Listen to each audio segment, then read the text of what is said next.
is about measuring EDI progress. So, what does it mean to measure progress when it comes to EDI?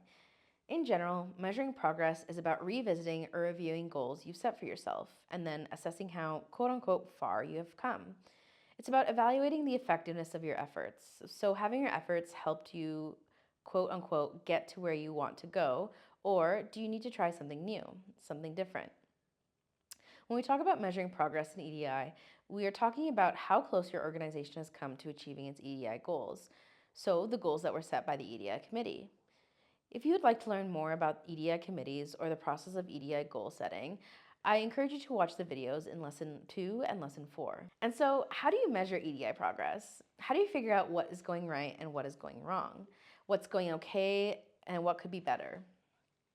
The first step is reviewing or revisiting the organization's EDI goals. What are they and what's the time frame? That is, when is the organization supposed to achieve these goals? The second step is evaluating how far the organization is from its target. Sometimes it's easy to tell whether a goal has been achieved.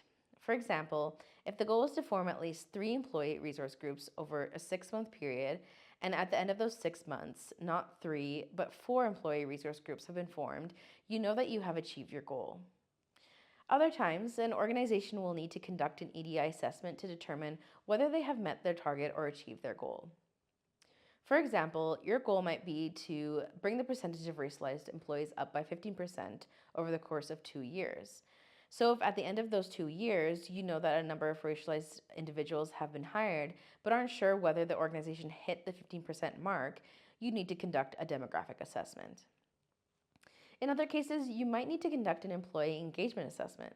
For example, if the goal was to have 80% of employees report that they strongly agree with a statement that reads, "I work for an inclusive organization," or "I feel included at work," you need to conduct some kind of employee engagement assessment, be it in the form of surveys, focus groups, or interviews, because, well, there's no way to know how employees are feeling unless you ask them. In the end, you'll have new data that you can compare to the data from your initial EDI assessment or your most recent EDI assessment. You can assess or evaluate how far you've come and how far you have to go. Then you can determine whether your current strategy is working or if you need a new one. If you aren't sure, ask yourself if it's helping the organization to get to where it wants to go in a timely manner. So, is it delivering the results you need, and is it delivering them at a speed that works for you? When it comes to measuring EDI progress, I recommend taking a look at EDI metrics and indicators that are not related to specific goals. Take, for example, queer representation, specifically queer representation in leadership. Your organization may not have set an explicit goal to increase queer representation, but an increase would still be a win, and a decrease would still be a cause for concern. It's important to be aware of these things. Now, let's think about how often we conduct EDI assessments. I would recommend a big annual audit where you do all 3 kinds of EDI assessments: demographic assessments, employee engagement assessments, and policy reviews. Unless you've experienced unusually high turnover or have changed a bunch of your policies, there's no need to conduct demographic assessments or policy reviews more than once a year. While you can technically conduct an employee engagement assessment twice a year, I would caution against it.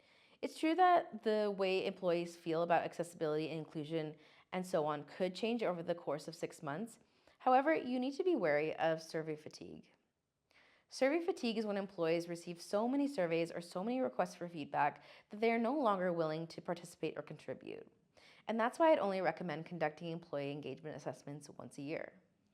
Apart from the goals set by the EDI committee, you might want to consider things like leadership buy-in and whether leaders are still committed to EDI, the EDI committee and how well it's been working or how effective it's been, the effectiveness of EDI training, so do employees feel like they're benefiting from it, and partnerships with local organizations, namely nonprofits, and the impact that you've had on the community. Once you've finished measuring your progress, consider reporting or presenting this information to colleagues and partners.